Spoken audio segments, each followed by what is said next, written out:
अच्छा दोस्तों, ये मेरे पास कुबोटा का जनरेटर है, 6 केवीए का है, जापानीज जनरेटर है, बहुत ही अच्छी चीज़ है। इसका मॉडल नंबर है J106। ठीक है। ये इसका फ्रंट पैनल है, 220 वोल्ट का है, ये सिंगल फेज़ है। ठीक है, बैटरी ऑपरेटेड है।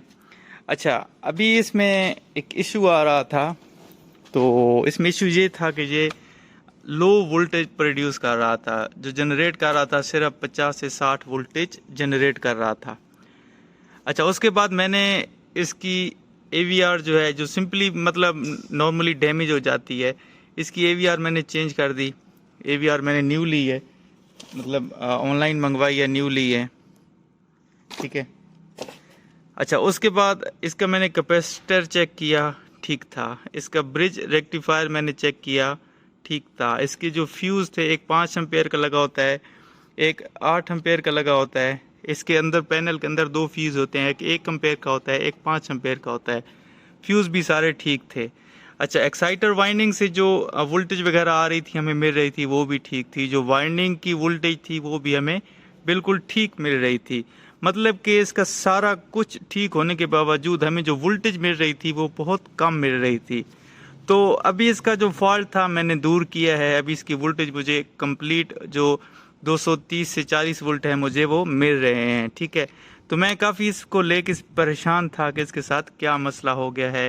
हालांकि इसकी जो वाइंडिंग है, मेन वाइंडिंग ठीक है, रूटर की वाइंडिंग ठीक है, कार्बन ब्रश से हमें वोल्टेज ठीक ठाक मिल रहे हैं, एवीआर से वोल्टेज आउट हो रहे हैं, इन हो रहे हैं, हमारा ब्रिज रेक्टिफायर भी ठीक है, हमारा कैपेसिटर भी ठीक है, फिर भी हमें वोल्टेज क्यों नहीं मिल रही थी।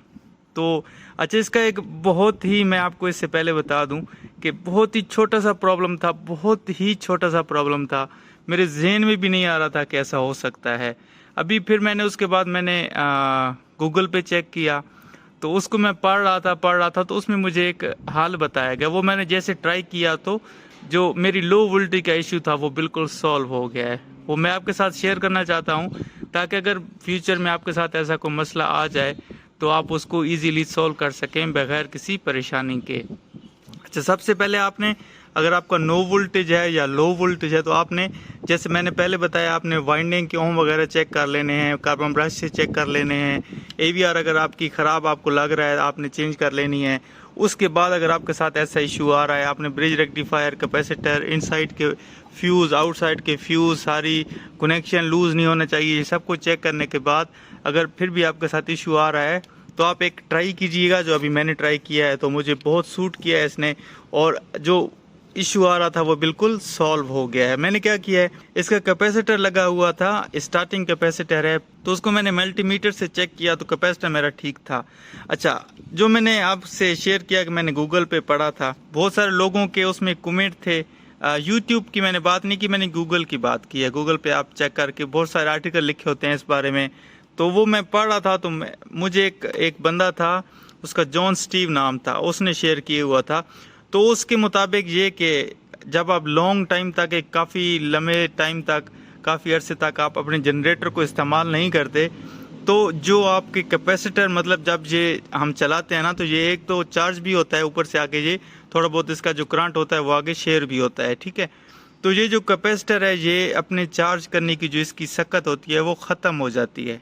मतलब अगर आपको मैं सादे अल्फाज में बताऊं तो जब हम इसको, कैपेसिटर को, 2 तारें हम किसी सॉकेट में डालते हैं तो आपको एक स्पार्क करने की आवाज़ आती होगी। ठीक है। जब हम 2 तारों को आपस में मिलाते हैं तो एक पटाखे जैसी आवाज़ आती है और एक छोटा सा स्पार्क भी होता है।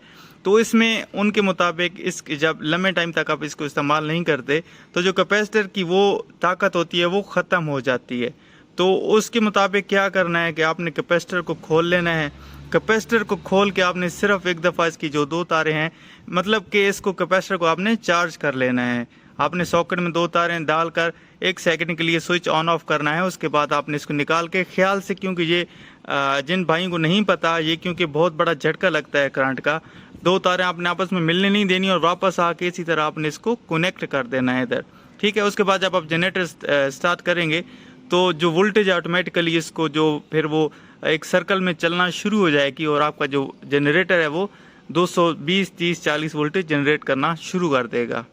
तो ये छोटा सा एक फॉल्ट था जो मेरे साथ हुआ था, तो मैंने इसलिए आपके दोस्तों के साथ शेयर किया है कि मैं भी किसी के साथ ऐसा मसला हो जाए तो उसको ज़्यादा परेशानी ना करनी पड़े। बहुत शुक्रिया दोस्तों, वीडियो अच्छी लगी हो तो दोस्तों के साथ ज़रूर शेयर कीजिएगा। अल्लाह हाफ़िज़।